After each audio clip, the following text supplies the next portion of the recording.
channel. So I'm super excited for tonight's video because we are talking about creating a 10-year vision of what our lives will look like if we could have everything that we want and nothing is off limits, nothing is off the table. The past is no indicator of our future. I'm going to help you to sort of start brainstorming and to get really clear on what your biggest, most amazing goals for yourself are. And we are going, as the month continues on, to drill down from this really beautiful image of what you want your life to ultimately look like.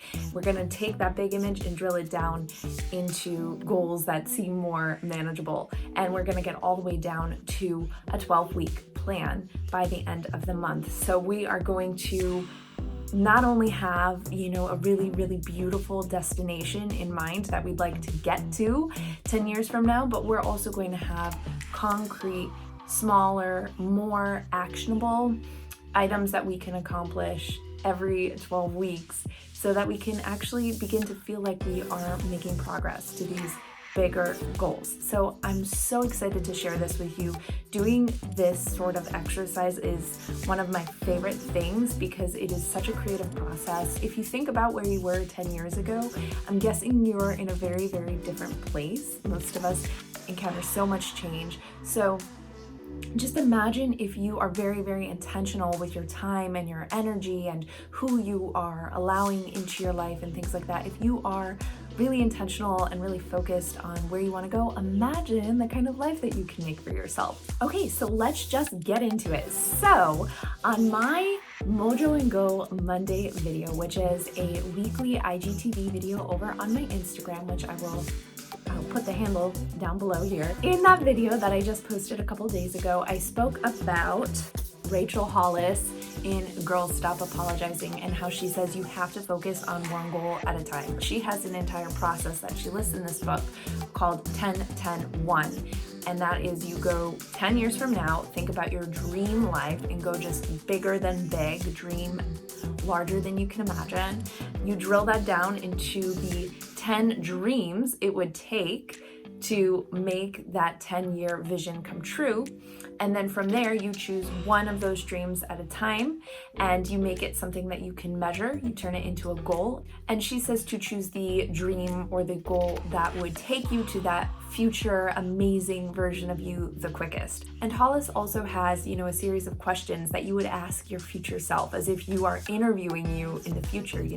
What do you like to do for fun? Everything from, what you look like to what you do for work. And I loved doing this exercise. I actually just did it before I filmed this video and I was surprised at some of the things that I was talking about because it could almost bring me to tears because the goals that I have, I didn't even know that I could even imagine wanting those things for myself, and now I do, and it's just really cool to see how your vision for yourself changes and grows and expands as you evolve and expand. So that's really cool. I think taking the time to daydream and have fun and be creative and play and really drill down who you want to be in your life and what you want to be doing and all of that stuff. If you take the time to not just think about it, but write it down and then read it to yourself, I think that is going to be so powerful for you in connecting with your why, because you want this future that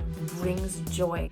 That is a really strong motivator, right? When you don't necessarily want to do the thing in the moment that maybe isn't the most fun, or you're making a change and it's not necessarily easy, it's really nice to have that connection to your why to go back to keep you motivated, which is something else she talks about in this chapter. So I did this exercise. I sort of interviewed my future self. And like I say, I was a little bit surprised, happily, by some of the responses that I had, some of the yearnings that I didn't even necessarily realize that were in my heart. So I'm really happy that I did this exercise so that I brought these things really fully to my attention. And so I coupled that exercise from this book with an exercise in You Are a Badass at Making Money by Jen Sincero. Now, this book is absolutely amazing. It looks like it's never been read, and that's just because I listened to this already on Audible, like at least once. And I got the book because I just wanted to be able to reference it and see the different exercises visually because I'm such a visual person. So in this section, she also has a similar sort of visualization exercise. So I did the exercise in Girl Stop Apologizing followed by this one, and I'm going to share this with you. So Sincero suggests you write a fantasy day in the life. What would a typical day in your life as the richest, happiest, and most successful version of yourself look like? We can rattle on all day about what we don't want, but being very clear about what you do want usually takes a bit more doing, especially since you're looking to radically change your life. You've never experienced or owned many of the things you're seeking, so how the hell can you know? This is why it's so important when you're writing this to come more from feeling than from your analytical brain. Give yourself time while you write it, do it stream of consciousness, and see what you can come up with. So that's another thing too, is like, you don't want to start thinking about how at this phase when you're writing your dream life. You want to just focus on happy and what feels good in your body, and then the how will come later. Then she says, once you've done that, write down the 5 strongest emotions you feel when you read it. And then she says to do the numbers and get an idea about how much this life is going to cost. And then she says, boil down your day in the life, taking the most exciting details of it and combining them with the cost and the feelings you bring up so you can create a mantra. Don't worry about fitting everything in, just the most compelling parts. Then write a 5 to 10 sentence mantra. And then she says to read your mantra every night before you go to bed and really feel it in your body. Like, don't just read it, feel it. So Hollis also says, once you have gotten that vision and written down the 10 dreams that would need to come true to make your vision a reality, she says to write those dreams down every single day. So if you combine the learnings from both of these books, your exercise could look something like this. You could make yourself a cup of coffee or tea and just get really quiet and burn incense or light a candle or something else that is going to make you feel at peace and just connected with your creative energy. And so I have this hot pink moleskin notebook, which I love, and I have been writing in things I want to manifest into my life. And these could be everything from, experiences I want to have to physical objects that I want to one day purchase for myself. My biggest yearnings really are in this book. But something I did do is I dated it, today's date, but 10 years from now. So I dated it January 7th, 2030, and then I put my age. So I am 38 years old. For some reason, thinking of it in terms of the date and the age makes it already feel more of a reality because there's a date and an age associated with it versus some daydream in the far off distant future, So what I did is I used some of the questions that Hollis lists in Girl Stop Apologizing as a springboard or a prompt to really just write about my life. I write about it all in the present tense. And I talk about everything from my family situation, my love life, my career, where I live, and how I release stress. I talk about my travel life and how often I travel and things like that. I talk about what I physically look like and the way I like to dress. And then I also talk about, giving back and living a healthy lifestyle and what that means for me. I then jumped into the, fantasy day in the life that Sincero suggested in You Are a Badass at Making Money. And so I started with, I wake up at, 4:45. And this is how I feel when I wake up. And this is what I do. I listed out my morning routine. I talk about my work and things like that and having dinner and my family routine. And just, it brings such a smile to my face to read that day in the life and to imagine having that life for myself.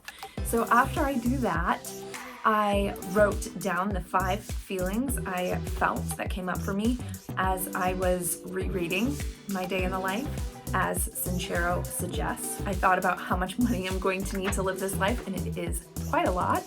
And then I did what she said and I made a mantra. So my mantra is about a paragraph long here. It's this chunk. And this is something that I'm going to read to myself every day. And in that mantra, I talk about how it feels to live that life, including the highlights of what I had just written down in the first part of that exercise. I talk about the amount of money I'm going to be making a year. And then once I wrote down my mantra, which is something I'm going to read to myself every day, I wrote down my 10 dreams. And these are things that I'm going to write down every day. And again, those 10 dreams come from Girl Stop Apologizing, where Rachel Hollis says you want to write down 10 big dreams that, once they come true, would make your vision a reality. And from there, once you've written those 10 dreams down, which I did, you're gonna write them every day, so you see them every day, and you're going to choose one of them. Make it something that you can actually measure, make it a goal, make it specific, and you're gonna just cross it off one at a time, and you're gonna focus totally in on that goal. But before you worry about, what your next goal is gonna be that you pursue, I think you should really take your time and enjoy the process of joyfully imagining what your future can and will look like, and imagining what the best version of you is up to and how she lives her life, because that is all available to you. And you don't necessarily need to worry about how right now. That doesn't matter. All you need to worry about is just letting down your guard a little bit and letting down the logistic side of your brain and getting more into the creative side of your brain, so that you are able to come up with something that really excites you and makes your heart beat a little bit faster when you think about it. So once you've journaled about that, written down your day in the life, and come up with your mantra and your 10 dreams, you have something that you can review every single day, so that when you are going through your day, you can bring that into your mind. And as you're making smaller choices, you can say, is this in alignment with what I'm doing and where I'm going? If it's not, then you're not going to do the thing. And I think if you have something like this, it just keeps you more in touch with your why. And when your why is stronger, you are going to be more successful when you're going after your goals. So I hope this video is of service to you. I really, really hope that you do journal about your 10-year plan. I'd love to hear some of that down in the comments below. Please give this video a thumbs up if you enjoyed it, so I know what kind of content to continue creating for you. But as I said, the rest of the month is dedicated to goal setting and planning. So we're gonna kind of go a little bit more drilled down as we continue through the month until we get down to a day-to-day type of plan. So I hope that that is something you might be interested in. I know I'm very excited about it. Hope you have a great day. Bye guys.